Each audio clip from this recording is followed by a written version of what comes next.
অনেক রকমভাবেই তো পনির বানিয়ে খেলেন, একবার এইভাবেও বানিয়ে দেখুন তো কেমন লাগে। খেতেও হয় অসাধারণ এবং মুখে দিলেই মিলিয়ে যাবে এমন নরম তুলতুলে পনিরের তরকারি, আর সময়ও লাগে অনেক কম। নমস্কার বন্ধুরা, রাখি রানীর রান্নাঘরে আপনাদের সবাইকে স্বাগত। আমি রাখি। আজকের আমরা একটা দারুণ স্বাদের পনিরের রেসিপি আপনাদের সঙ্গে শেয়ার করব। পোলাও হোক বা পরোটা, যে কোনো কিছুর সঙ্গে এই রেসিপির একটা দারুণ একটা কম্বিনেশন। তো চলুন আর দেরি না করে শুরু করা যাক আজকের রেসিপি। প্রথমেই আমরা এখানে একটা মশলা তৈরি করে নেব। তার জন্য নিয়েছি একটা মিডিয়াম সাইজের টমেটো, একটা মিডিয়াম সাইজের পেঁয়াজ, কিছুটা রসুনের কোয়া আর 1 ইঞ্চি মতন আদা, 8 থেকে 10টা কাজু বাদাম।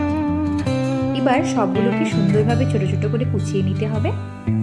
এবার এই একটা কড়াইয়ের মধ্যে কিছুটা পরিমাণে আমি তেল দিয়ে দিয়েছি। তেলটা আমি এখানে প্রায় 50 গ্রাম পরিমাণ তেল দিয়েছি। এর মধ্যে আমি পনিরের টুকরোগুলো ভেজে নেব। পনির আমি এখানে নিয়েছি 200 গ্রাম পরিমাণ। পনিরটা আপনারা আপনাদের পছন্দ মতন সাইজে কেটে নিতে পারেন, কিন্তু একটু বড় সাইজের করে রাখলে বেশি ভালো হয়, তাহলে কিন্তু পনিরটা ভেতর থেকেও খুব সফট থাকে। আর গ্যাসের ফ্লেমটা কিন্তু এই সময় মিডিয়ামেই রাখবেন। খুব বেশি যদি করে দেন তাহলে কিন্তু পনিরগুলো ওপর থেকে কড়া হয়ে যাবে আর ভেতর থেকেও নরম থাকবে না। ধীরে ধীরে করে পনিরগুলোকে আমাদের ভেজে দিতে হবে। লালচে ব্রাউন কালার আসা পর্যন্ত আমাদের পনিরগুলোকে ধীরে ধীরে ভেজে নিতে হবে। এখনও নিশ্চয়ই সাবস্ক্রাইব করেননি, তাহলে প্লিজ সাবস্ক্রাইব করে পাশে থাকা বেল আইকনটি প্রেস করে ফেলুন, যাতে এরকমই নিত্য নতুন রেসিপি আপনারা জানতে পারেন। এরকমভাবে যখন লালচে ব্রাউন করে ভাজা হয়ে যাবে পনিরগুলোকে, আমরা একটা প্লেটের মধ্যে জিনিসটাকে তুলে নেব। এবারে ওই একই তেলের মধ্যে আমি এখানে দিয়ে দিয়েছি কয়েকটা শুকনো লঙ্কা, ঝালটা আপনারা কম বেশি করবেন। এরই মধ্যে আমি দিয়ে দিয়েছি রসুনের কুচি, কাজু বাদাম এবং আদার কুচি। এটা দেওয়ার পরে 1 থেকে 2 মিনিট সমস্ত উপকরণগুলোকে ভেজে নিতে হবে। যখন দেখবেন এরকম লালচে ব্রাউন কালার চলে আসবে, তখন আমরা এর মধ্যে কুচিয়ে রাখা পেঁয়াজ আর টমেটোগুলো দিয়ে দিয়েছি। ওপর থেকে সামান্য পরিমাণে লবণ দিয়ে দিয়েছি। লবণটা কিন্তু আপনারা স্বাদ অনুযায়ী দেবেন। দিয়ে যখন দেখবেন পেঁয়াজ এবং টমেটোটা 50% মতন গলে গেছে, এই পর্যায়ে কিন্তু আমাদের মশলাটা একদম রেডি হয়ে গেছে। দেখুন কত সুন্দর লাগছে না দেখতে। এবারে আমরা মশলাটাকে কিন্তু নামিয়ে নেব। মশলাটাকে নামিয়ে ভালোভাবে ঠান্ডা করে নিতে হবে। ঠান্ডা হয়ে গেলে একটা মিক্সার গ্রাইন্ডারের মধ্যে আমরা সমস্ত মশলাগুলোকে ঢেলে নেব। আপনারা যদি এই মিক্সার গ্রাইন্ডারটা কিনতে চান, তাহলে আমি ডেসক্রিপশনে লিংক দিয়ে দেবো, আপনারা সেখান থেকেও এটা নিতে পারেন। এবারে মশলাটাকে খুব মিহিভাবে ব্লেন্ডারে ব্লেন্ড করে নিতে হবে। রেসিপি যদি বুঝতে অসুবিধা হয়, আমি কিন্তু ডেসক্রিপশনে পুরো রেসিপিটাই দিয়ে দেবো, আপনারা সেখান থেকেও চেক করে নিতে পারেন। দেখুন কতটা মিহিভাবে বাটা হয়ে গেছে আমাদের মশলাটা। এবারে মশলাটা আমরা একটা বাটির মধ্যে নামিয়ে রাখবো। যেই বাটির মধ্যে আমি ভাজা মশলাটা রেখেছিলাম, ওই বাটির মধ্যেই আমি নামিয়ে নিয়েছি।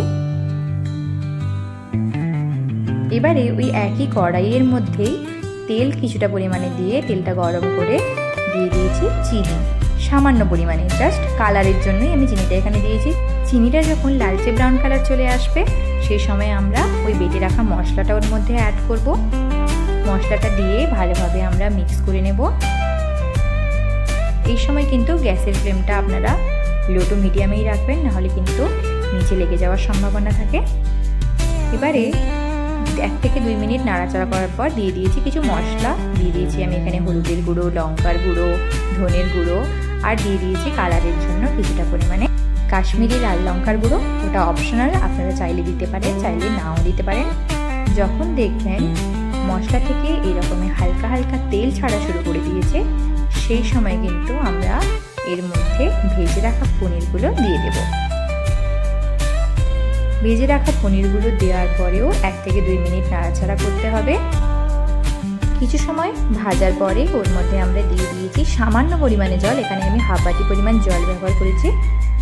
জলটা দেওয়ার পরে ভালোভাবে মিক্স করে পনিরটাকে ঢাকা লাগিয়ে ফুটতে দেবো কিছু সময়ের জন্য। গ্যাসের ফ্লেমটা কিন্তু একদম লোতেই রাখবেন। যখন ভালো হয়ে ফুটে আসবে, এরপরই নামিয়ে গরম গরম পরিবেশন করতে পারেন। পোলাও বা পরোটা যে কোনো কিছুর সঙ্গে কিন্তু দারুণ লাগে এই রেসিপিটা। দেখুন 5 মিনিট ফোটানোর পরে নামিয়ে গরম গরম সার্ভ করেছি আমি এখানে। কতটা সুন্দর লাগছে দেখতে। রেসিপিটা কিন্তু একবার হলেও ট্রাই করবেন এবং আমাকে অবশ্যই কমেন্টে জানাতে ভুলবেন না যে কেমন হয়েছে। আপনাদের যদি কোনো রেসিপি রেকমেন্ডেশন থাকে সেটাও আমাকে অবশ্যই কমেন্টে জানাতে পারেন। আজকের মতন এই পর্যন্ত।